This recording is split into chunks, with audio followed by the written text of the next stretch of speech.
நாங்கள் நடத்தி கொண்டிருப்பது அனைத்து இந்திய அன்னார முன்னேற்ற கழகத்தினுடைய அடிப்படை தொண்டர்களின் உரிமைகளை மீட்டெடுக்கின்ற பாதுகாக்கின்ற கழகமாக நாங்கள் உருவாக்கி சட்ட போராட்டத்தை நீதிமன்றத்தில் நடத்தி கொண்டிருக்கிறோம். நீதிமன்றத்தில் நடத்தி கொண்டிருக்கின்ற நாங்கள் ராமநாதபுரம் நாடாளுமன்ற தேர்தலில் பொது தேர்தலில் நான் போட்டியிடுவதற்கு முக்கிய காரணம் எங்கள் பக்கம் தொண்டர்கள் இருக்கிறார்களா என்பதனை நிரூபித்து காண்பிப்பதற்காகத்தான் நான் அந்த தேர்தலில் போட்டியிட்டேன். சுயேட்சை சின்னம், பலாப்பழ சின்னம்.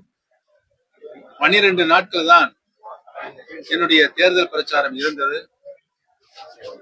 அந்த தேர்தலில் இவரெல்லாம் என்னை எதிர்த்து நின்றவர்கள் தேர்தலை நடத்தினார்கள் என்பதை உங்களுக்கு நன்றாகவே தெரியும்.